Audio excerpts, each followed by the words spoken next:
সব পর্বতারোহীরই স্বপ্ন থাকে বিশ্বের সর্বোচ্চ শৃঙ্গ মাউন্ট এভারেস্টের চূড়া স্পর্শের। জীবনে একবার হলেও এর স্বপ্ন পূরণ করতে চান সবাই।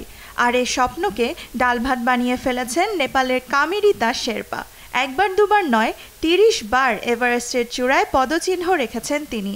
সবশেষ বুধবার আবারও এভারেস্টে ওঠেন ৫৪ বছর বয়সী এ নেপালি। ৩০তম বার এভারেস্টের চূড়া জয় করে অনন্য এক দৃষ্টান্ত তৈরি করেছেন কামিরিতা শেরপা। এতবার এভারেস্ট জয়ের রেকর্ড বিশ্বে আর কারো নেই। এর আগের রেকর্ডও ছিল তার। নিজের গড়া রেকর্ড নিজেই ভেঙেছেন তিনি। সর্বোচ্চ চূড়া জয়ের এ নেশা তাকে পরিচিত করেছে এভারেস্ট ম্যান হিসেবে। গেল ১২ মে ২৯ বার এভারেস্ট জয় করেন কামি।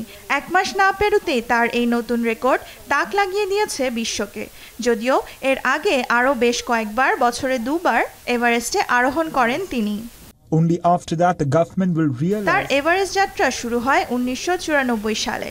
ওই সময় থেকেই গাইড হিসেবে পর্বতারোহীদের পথ দেখিয়ে আসছেন কামিরিতা। তারপর থেকে প্রায় প্রতি বছরই চূড়াটি জয় করেছেন। এর মধ্যে বাদ পড়েছিল কেবল ২০১৪, ১৫ ও ২০ সাল। মাউন্ট এভারেস্ট ছাড়াও বিশ্বের দ্বিতীয় সর্বোচ্চ পর্বতশৃঙ্গ ৮,০০০ মিটার উচ্চতার পাকিস্তানের কেটু জয় করেছেন কামিরিতা শেরপা।